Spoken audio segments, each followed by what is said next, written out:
आज के लेक्चर में मैं आपको साबके और लाहिके के बारे में बताऊंगी।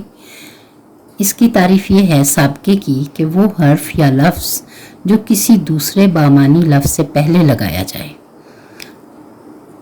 इस लफ्ज़ के मानी में तब्दीली कर दे। जब हम साबका लगाएं तो वो उस लफ्ज़ के मानी में तब्दीली कर दे।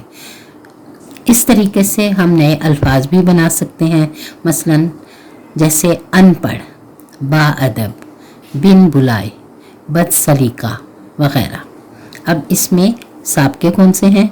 अन, दूसरे में बा, तीसरे लफ्ज़ में बिन, चौथे लफ्ज़ में बद। इस तरह से और भी बेशुमार अल्फाज हैं जो कि हम रोज़मर्रा ज़िंदगी में बोलते हैं, जैसे बावकार, जैसे बाअदब, बामुलाहिज़ा। इसी तरह से बहुत से अल्फाज हैं जो कि हम बोलते हैं, यानी कि हम एक लफ्ज़ से पहले जो लफ्ज़ लगाते हैं उसको साबका कहते हैं। दूसरा है लाहिके। लाहिका से मुराद वो हर्फ या लफ्ज़ है जो किसी बामानी लफ्ज़ के आखिर में लगाया जाए और वो उस लफ्ज़ के मानी को तब्दील कर दे और उस तरीके से नए अल्फाज भी हम बना सकें या बनाए जा सकें। मसलन इस्लामाबाद, बागबान, अश्कबार, रूह अफ़ज़ा, फरहत बख्श, बुत परस्त वगैरह। इसमें भी लाहिके में भी आपको बेशुमार अल्फाज मिलेंगे रोज़मर्रा ज़िंदगी में जो हम इस्तेमाल करते हैं, या आपके जो किताब के जो असबाक हैं उनमें बहुत सारे अल्फाज होते हैं जो कि लाहिके की सूरत में हमें मिलते हैं। जैसे आम हम देखें मिसालें, इस्लामाबाद।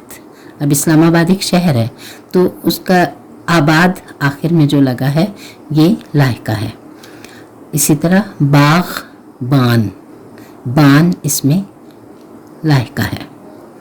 अश्कबार, अश्क मीन्स आंसू, बार इसका लाहिका है। रूह अफ़ज़ा, अफ़ज़ा इसमें लाहिका है। फरहत बख्श, बख्श इसमें लाहिका है। बुत परस्त, परस्त इसमें लाहिका है।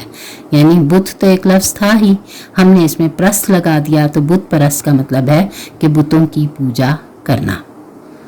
इसी तरह फरहत बख्श है, यानी खुशी अता करना। बख्श का मतलब है अता करना, फरहत का मतलब है खुशी।